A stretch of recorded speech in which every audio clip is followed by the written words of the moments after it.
streets, get used to it. How do I feel? Mr. Obama! Equal rights, now! We're ready to fight, and you all yell back, we won't be beat. Can we try it? Yeah! Out of the courts! Into the streets! We're ready to fight! We won't be beat! Out of the court! Into the streets! We're ready to fight! We won't be beat! Out of the court! We're ready to fight!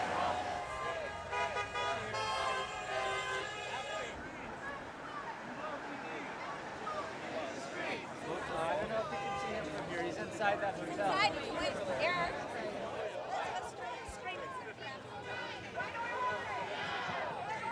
But we wanted to be here because Obama's here, and you know, Obama has to start delivering on what he said. Reverse DOMA, reverse don't ask, don't tell.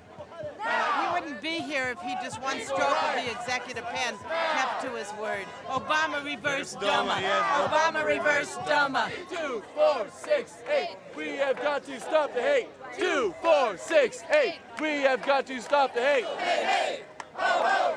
DOMA has got to go! Out of the court! Into the streets! We won't be beat! Into the streets! We won't be beat! Now! Equal rights!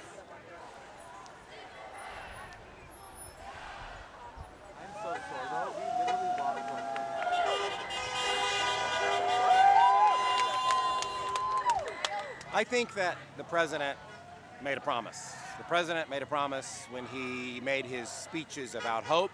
I bought that promise. I still buy that promise. The president made a promise to make America stronger and to bring us all together. And it's his obligation now to live up to that promise and to stop things like don't ask, don't tell, to repeal DOMA, and really to lead us in having full federal equal rights.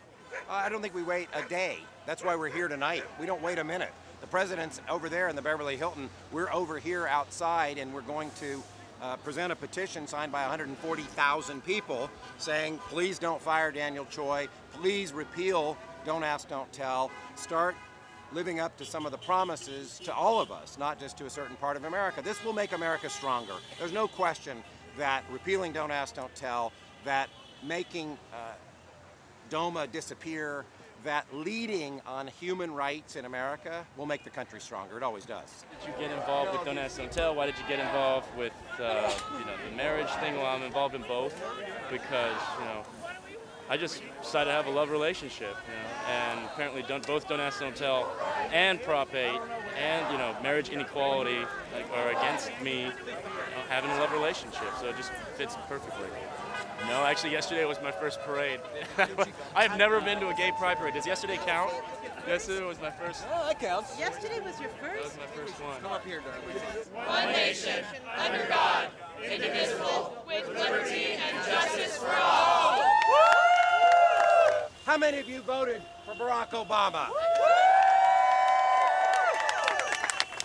How many of you were excited to vote for Barack Obama? How many of you worked on Barack Obama's campaign?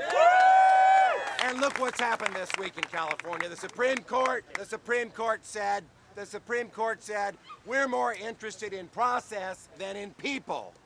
We're more interested in process than in people. And now, what did you do? You were all over this city and all over this state and all over this country, and you were saying, we are the people, and we're more interested in people. And let me tell you something. Today, a guy named Ted Olson, a right-wing lawyer named Ted Olson, stood up and said, I believe in the rights of gay people more than the President of the United States. Whoever thought that would happen? And tonight we're here with the President there. I didn't bring my 30,000 bucks, but I got a hell of a nice hat. And then Daniel Choi stood up on the Rachel Maddow show a few weeks ago, and he said just a couple words, I love a man. Well, that's pretty scary, really, if you think about it. That's scary as hell. I mean, wouldn't you rather go to Baghdad and get shot at than say, I love a man? I mean, that's scary. But for that, he got fired. And you all stood up, and you all got fired up, and you wrote a letter that reads like this. You said, Dear Mr. President, the time has come to end discrimination in our armed forces. We, the undersigned, ask you to stop the discharge of Lieutenant Dan Choi and any other soldier as a result of the don't ask, don't tell policy. I don't know how many of these folks are inside that hotel tonight, but I know one is, because he told me he was going to deliver this letter to the president. And I hope that's already happened. And I hope that the president will send somebody here to see Lieutenant Choi and to see what 140,860 signatures look like, and to see what people who like this president want him to do, expect him to do, need him to do, because the only way anybody in this country's ever gotten their rights is not even to rely on somebody we like and trust. It's to rely on ourselves. And guess what? Guess what? That's the only way it's going to happen this time. But we're going to make sure that our president hears us, sees us, leads us, and if he doesn't, we're going to lead him. Ladies and gentlemen.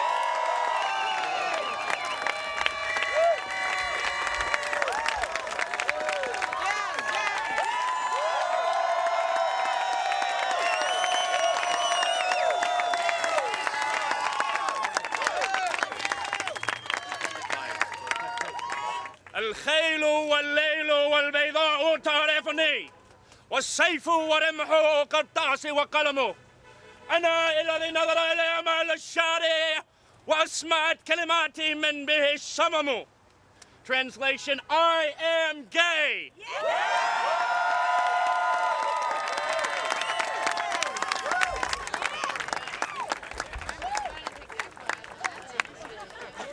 Some of y'all might have translated a little bit different, but that's how I'll translate it. Sometimes silence speaks so loudly. Sometimes silence speaks so eloquently. Sometimes silence speaks so much louder than words. Not today. Because I'm not going to be silent. I'm not going to shut up. There are too many soldiers that are serving in Iraq. There are too many soldiers that are serving in Afghanistan, and they have to be silent. Love is worth it. Love is worth it. Love is worth it. And a message to all the soldiers that are out there. It's not about my career. It's not about my pay grade. It's not about money. It's not about election.